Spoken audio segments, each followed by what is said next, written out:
tragedy in Minnesota of George Floyd. The death of George Floyd is absolutely tragic. That video that we saw, that I saw, that my staff saw, that the president saw. And the president put out a statement last night that at his request, the FBI and the Department of Justice are already well into an investigation as to the very sad and tragic death in Minnesota of George Floyd. Ask for this investigation to be expedited and greatly appreciate all of the work done by law enforcement. My heart goes out to George's family and friends. Justice will be served. I can tell you that as I'm briefing you at this moment, the president is receiving a briefing from the Attorney General, Bill Barr, on this, and the Deputy Director of the FBI. So that is ongoing as I begin this briefing.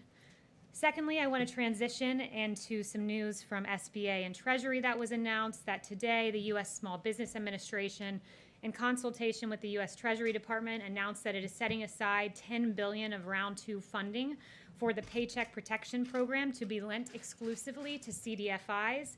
Those are community development financial institutions. CDFIs work to expand economic opportunity in low-income communities by providing access to financial products and services for local residents and businesses. So we're encouraged to see that.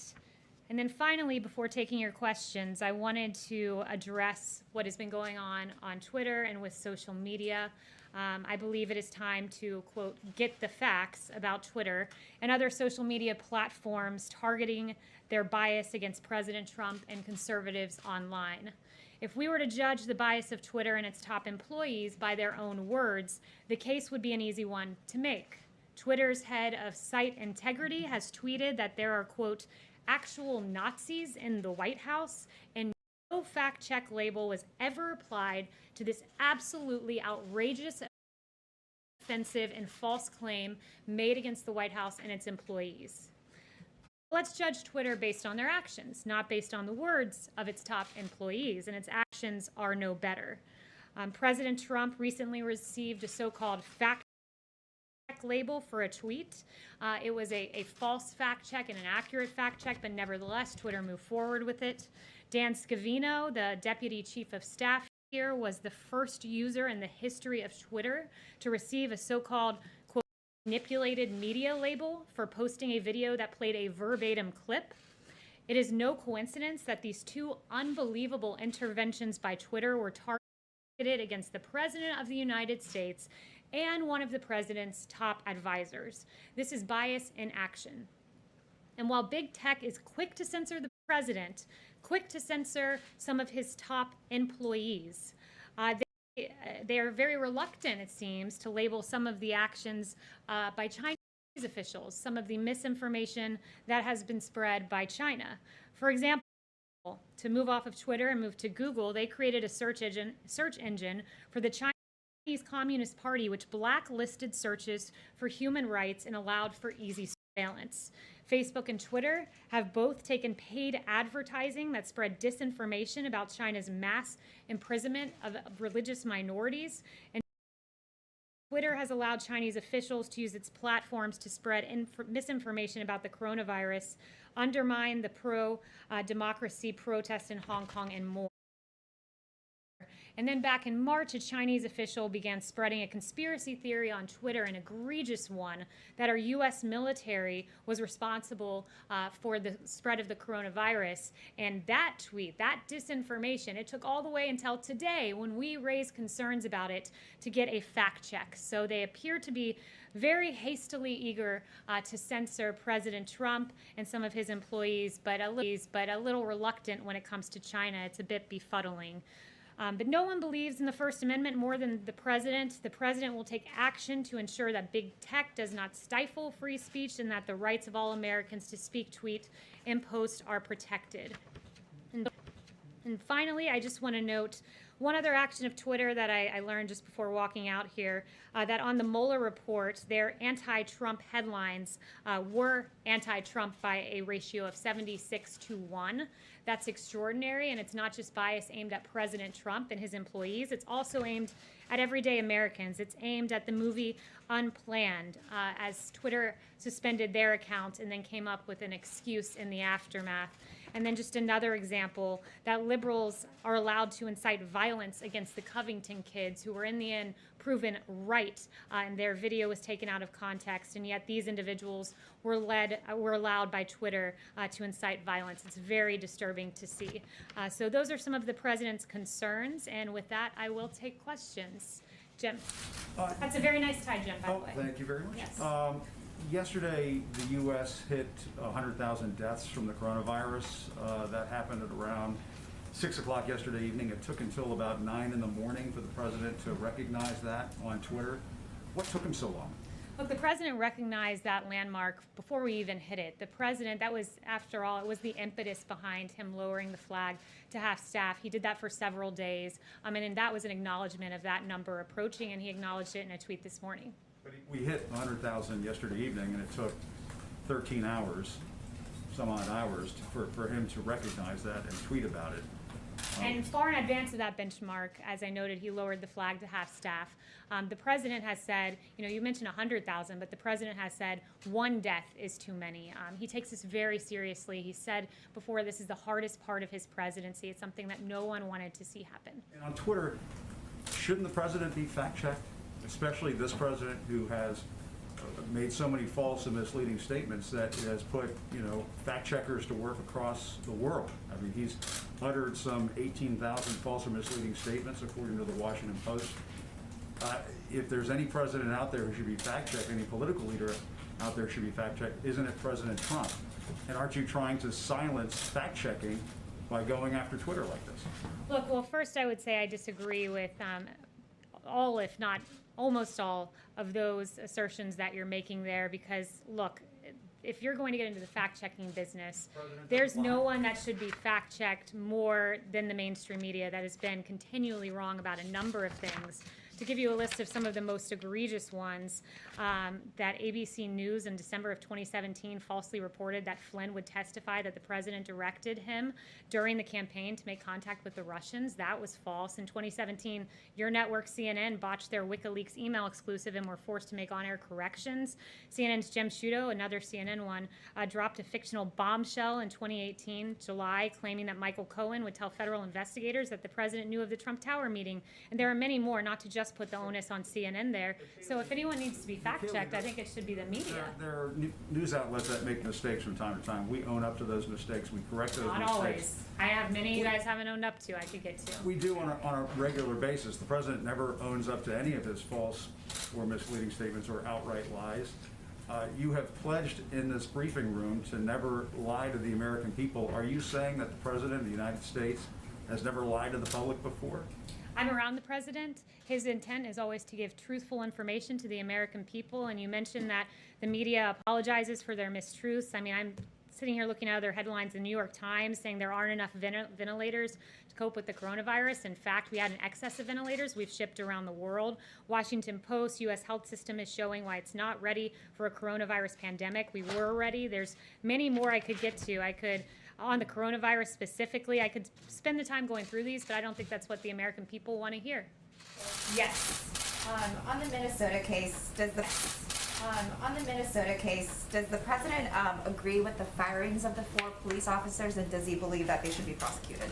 I haven't talked to him about that specifically, but let me tell you this, that he was very upset when he saw that video. I was on Air Force One. I don't know if it was the first time he saw it, but he certainly saw it again on Air Force One. He was very upset by it. It was egregious, appalling, tragic, and it prompted him to pick up the phone, or the chief of staff to pick up the phone and say, we need to expedite what was already an FBI investigation. He wants justice to be served. Yes, Jeff.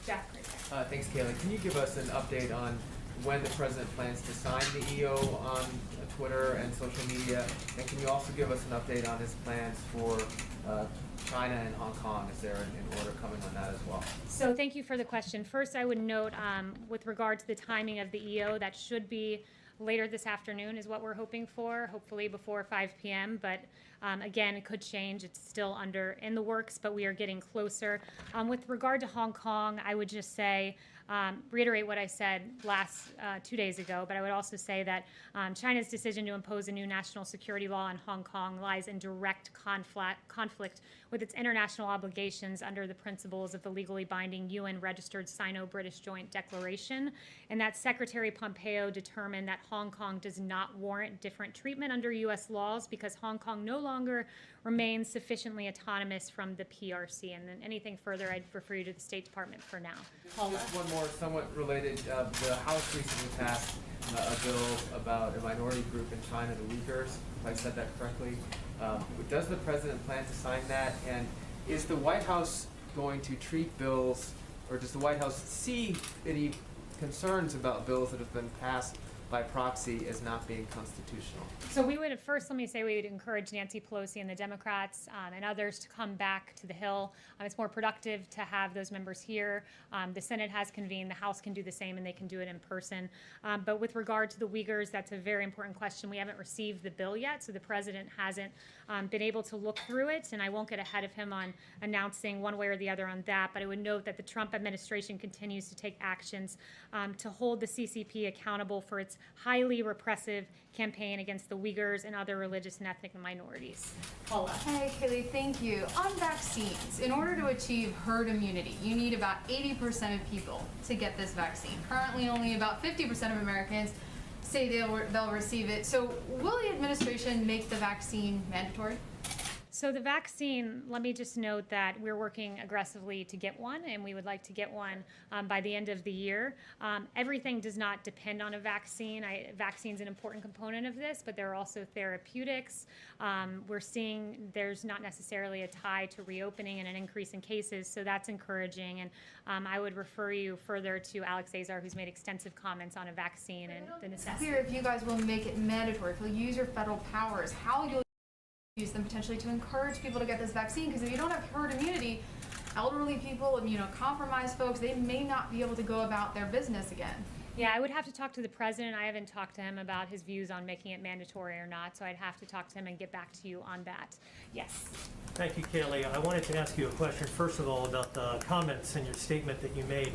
At the conclusion of your comments, in regards to George Floyd, you said that justice will be served. Floyd, you said that justice will be served. What do you mean by that? Do you mean that those officers who've been fired should be arrested?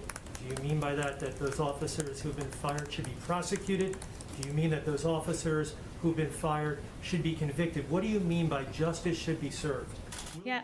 I'll leave that to the justice system to work out, but the president, What do you mean when you say those justice will be served? that's in the president's statement, so I'd refer you back to his statement. But he's being briefed on this right now, and we'll have more announcements as they come. Yes. Another matter in regards to what you said in your statement, in regards to the executive order. I realize it hasn't come out yet, and I realize we haven't seen the language, but we have seen reports. I work for Fox, and we've seen reports that it relates to the Section 230 of the Communications Decency Act. And interestingly enough, former Vice President Joe Biden has also called for the repeal of Section 230. He says that it should be revoked immediately. But as you know, an executive order does not trump the law. An executive order can't, for instance, repeal the law. It can't in any way amend the law. So what would be the intent behind this executive order without getting ahead of what the president intends to sign? Yeah, I don't want to get ahead of that, but the one thing I will say more broadly, you referenced that section, I think that would be included in what I'm about to say. There are various shields in place that essentially shield some of these social media companies and allow them to censor conservative users, and we're not able to see what happens behind those shields. That section was one of those shields you mentioned, so we're looking at ways to remove those shields to shed some light on what is happening and some of the decision making behind the scenes. That's generally and broadly the idea, but I won't get ahead on any specific announcements that should come hopefully before 5 p.m. John. Kayleigh, I want to follow up on Jim's question on fact-checking and Twitter, but first a clarification. Has the president spoken to the family of George Floyd? Not to my knowledge. If he did, without my knowledge, that could have happened, but not to my knowledge. Do you know if he intends to, or will you get back to us on that? I can ask him, and I can get back to you on that.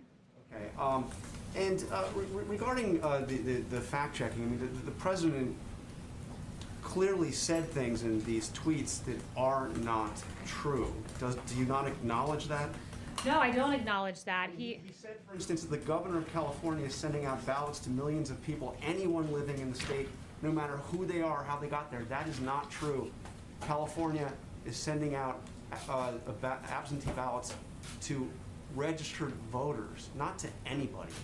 Yeah, so That's just not true. So let me address this in detail on the issue of ballots.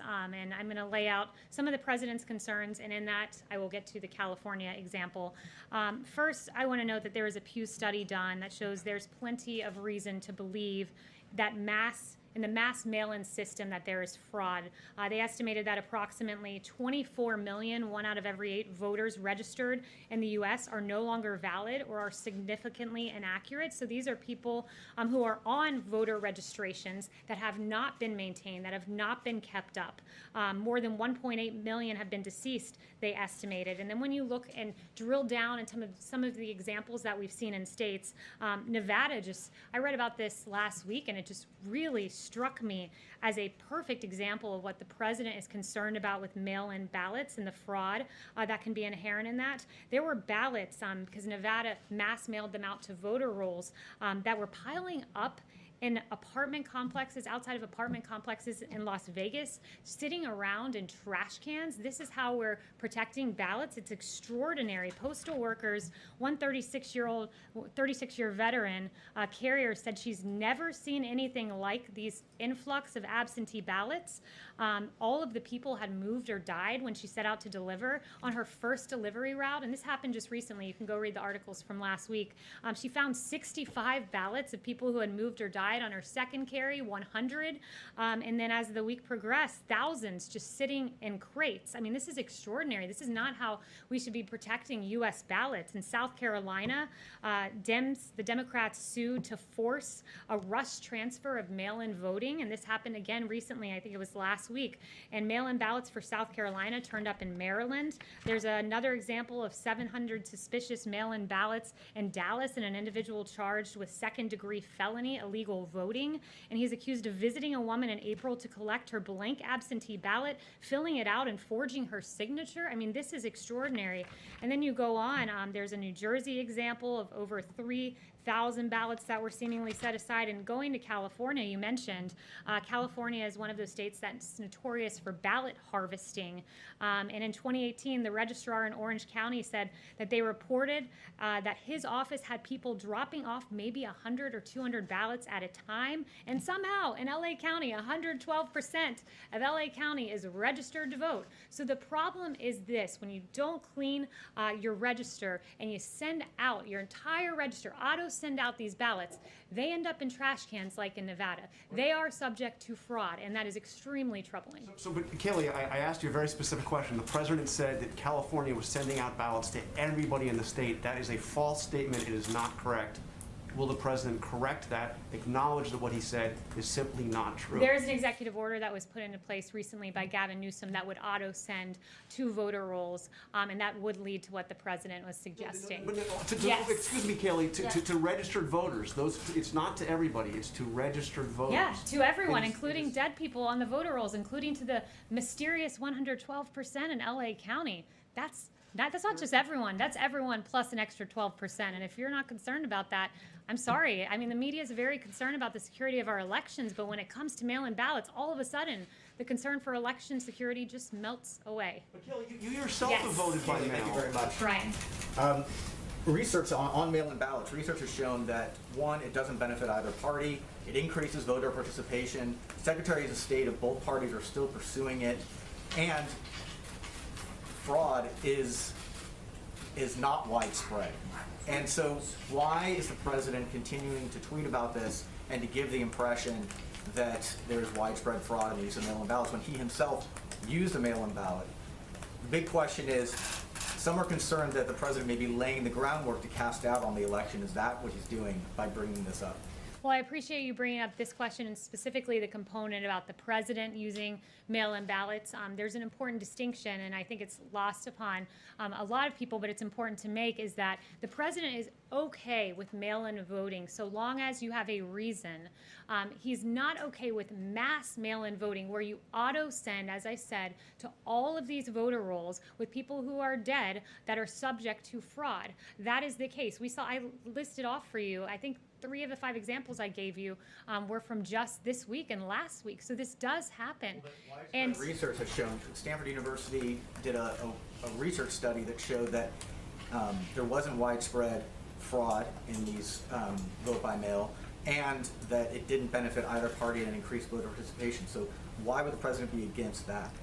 yeah, it is subject to both parties. This can hurt both parties. I would note that a bipartisan commission, led in part by President Jimmy Carter, a Democrat, concluded that mail-in ballots, quote, remain the largest source of potential voter fraud. So moving the entire country to that system doesn't make sense, and doing so in a hurried fashion ahead of November.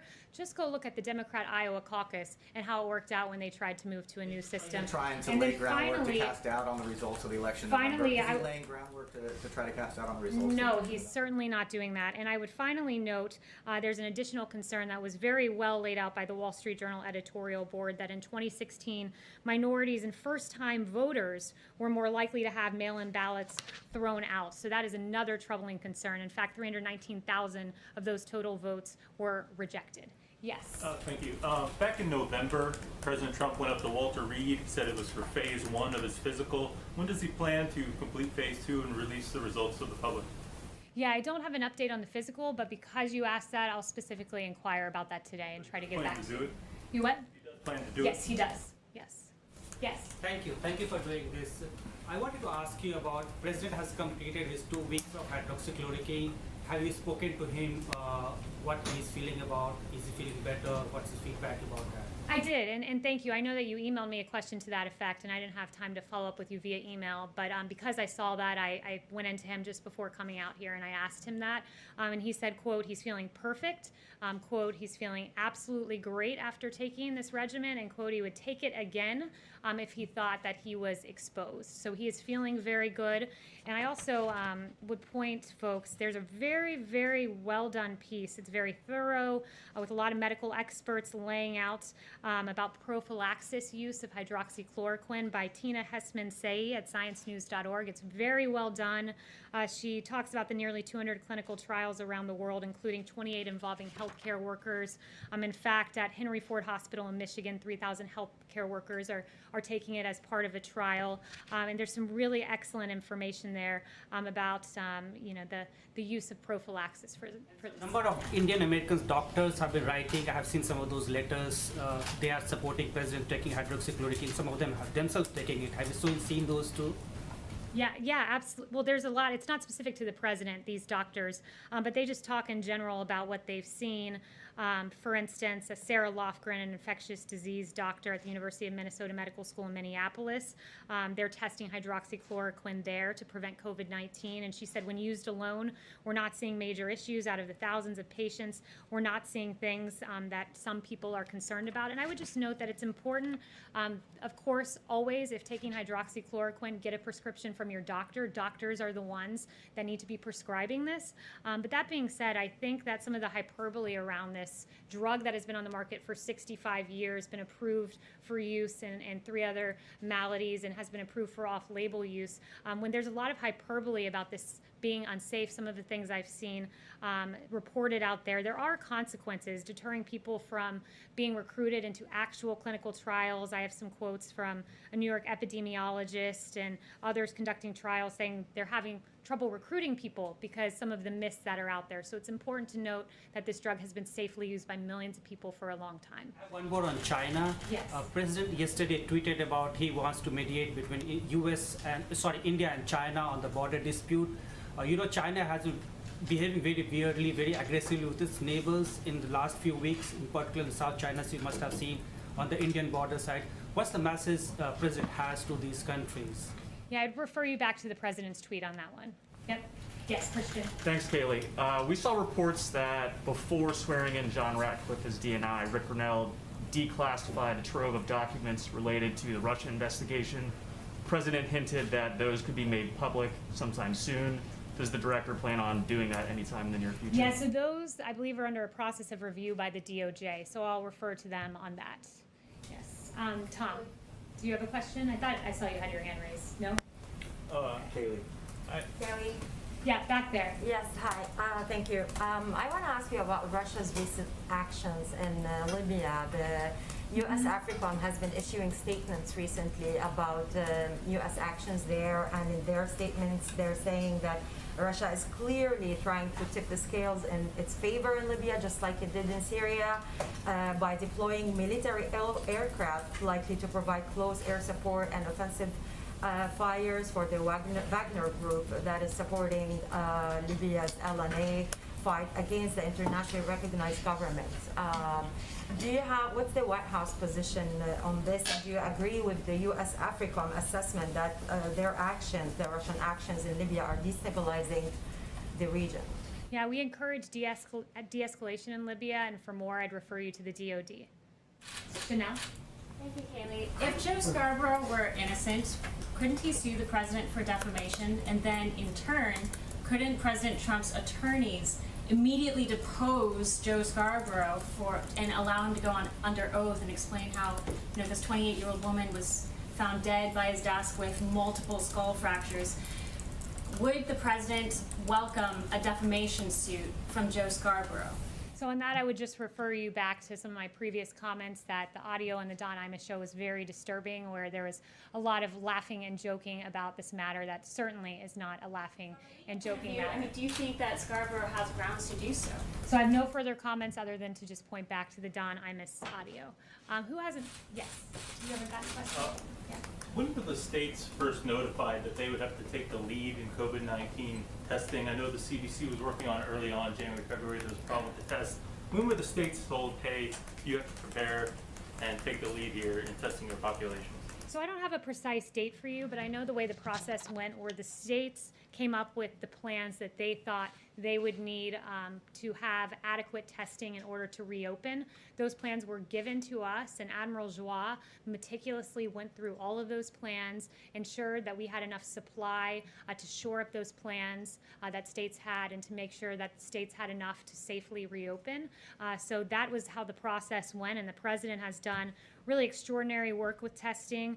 300 to 400,000 tests per day is a pretty good number, a very good number, I would say. More than 15 million done, beating the world in testing numbers, and under 10% positivity is at least the barometer given by the WHO as what's necessary. And nationally, we're at under 10% positivity. In fact, we're at 7.5% positivity rate. So we are doing quite well on testing. Is there anyone who hasn't gotten a question? Because right there. Yeah, thank you.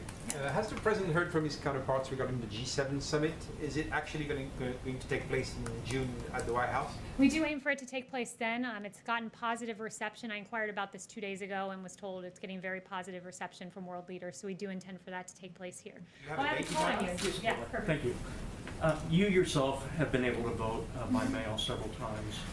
Do you think anyone with health concerns, who has health concerns about going to the polls, should have that same convenience, that right? So what I would note again is the distinction between absentee voting and having a reason, and mass mail-out voting where ballots are sent in a widespread fashion to people who are dead but on voting rolls, and those ballots end up in trash cans.